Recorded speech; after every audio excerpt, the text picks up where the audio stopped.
thought is very insidious. This was said by Adya Shanti, a very famous American spiritualist or philosopher, you can say, was earlier in Zen tradition, and then he started speaking on his own. Adya Shanti. He says wonderfully that thought is very insidious. It comes stillly. It doesn't let you know when, how, where. It has already entered your mind and it has gripped you. It has grabbed you. You come to know that now you are in the grip of thought after a certain time has elapsed. That's why it is said thought is very insidious. Now, we have been discussing about the nature of thought in reference to the three principles, the fundamental principles of psychology, what we have been discussing. Now, see, there is a very, again, there is a trap. What is the trap? The trap is that if I gave you 7 laws of success or 7 tips to overcome all your anxiety or overcome your depression in 10 easy steps, then perhaps you would have been much more interested in listening to me, because the intellectual mind is always about doing something. We have been trained from our early childhood by the schooling system, by our parents, by our peers, innocently. I'm not against them, because they also have been taught in the same way, in the same fashion.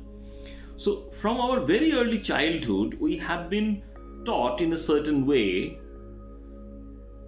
as if to achieve anything, we have to do something.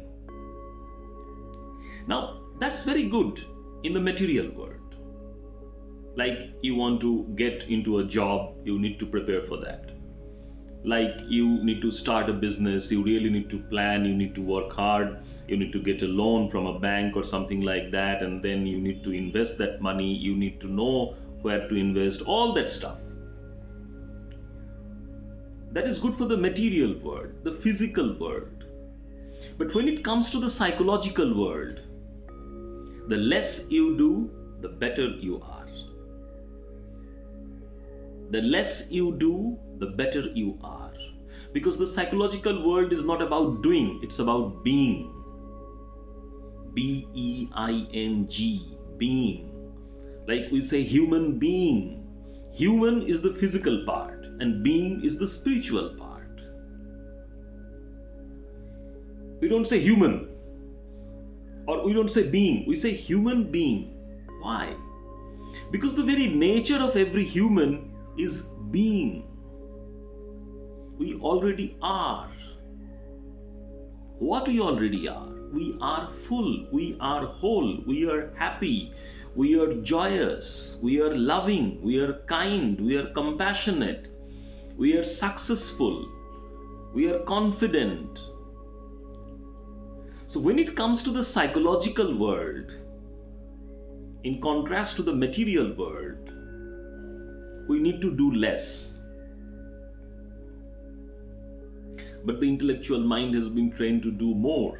So even in the psychological world, the intellectual mind, all it wants is to replicate the physical world. Innocently.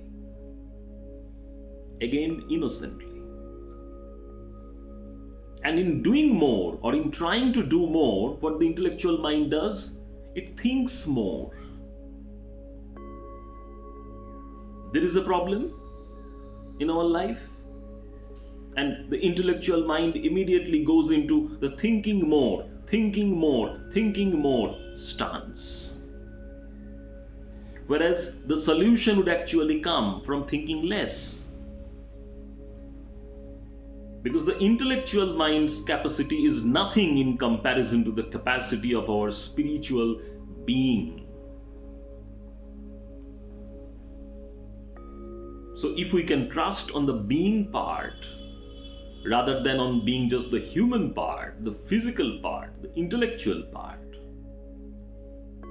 then definitely our solution would come much more easily. But we don't do that. That's why I'm trying to tell you, thought is very insidious.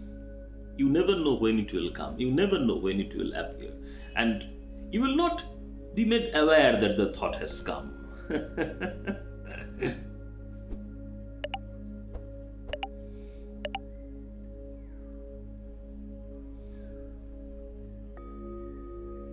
Muji says a very wonderful thing. Muji is a disciple of Papaji. Papaji being a disciple of Ramana Maharshi. Muji says in one of his talks a very wonderful thing, that these thoughts are like your friends, like your mischievous friends. They knock on your door, you open the door, you party together, and just after some time you are in jail, in police custody. This thing happens repeatedly. So you decide not to entertain those of your friends, those mischievous friends, those thoughts anymore. The sad thoughts, the anxious thoughts, the depressed thoughts, the overexcited thoughts, the angry thoughts, the jealous thoughts, the hateful thoughts, the sorrowful thoughts, whatever, these thoughts. So you just close the door. After a certain time, again the thoughts appear, your friends appear, because you have been spending so much of your time with them. They knock on your door again, and you say, no, I'm not going to open the door. This time I'm not going to open the door. So the friends, your thoughts, they beg you, please open it, please, we'll just have a few words and then we'll leave. We're not going to entrap you. We're not going to party with you this time. We're just going to just open the door. We're just going to have a few words and then we're going to leave, like good friends. So you open the door. Again you start partying with them. In no time you find partying with them, and again after some time you're in the police custody. That's the role of thought. That's how they're made. It is their nature. But they're not against you. If you know actually their nature, they're not against you. We don't know how to properly use them. Like I said in one of my videos, which was actually said by Sydney Banks, that thought is the rudder of a ship. Which ship? Your life's ship. The ship called your life. If you know how to use the rudder properly, you can go from one reality to another. You can go from unhappiness to happiness, from sadness to joy, from depression to love, from hatred to kindness. If you know how to use that rudder properly. So it's very important, it's very important to understand the very nature of thought, to get acquainted with the nature of thought, not in technique. There is no technique, there is no process that can help you. Not a single technique is in the whole world which can help you look at yourself.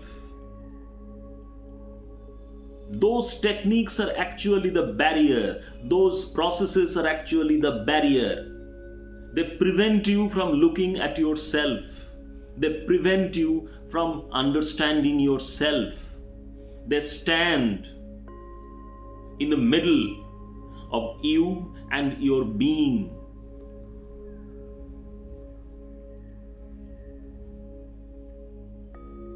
So please just understand this much, that you don't need anything from outside to get to your true self. All you need to do is to understand insightfully from within yourself. Understand the three principles: mind, consciousness, and thought. And mostly thought, because that is one variable that make us suffer the most. That is one principle which Sydney Banks called the missing link. If you know it, if you know the missing link, then you can find your happiness back again in no time. Keep watching. Please like and subscribe. Thank you.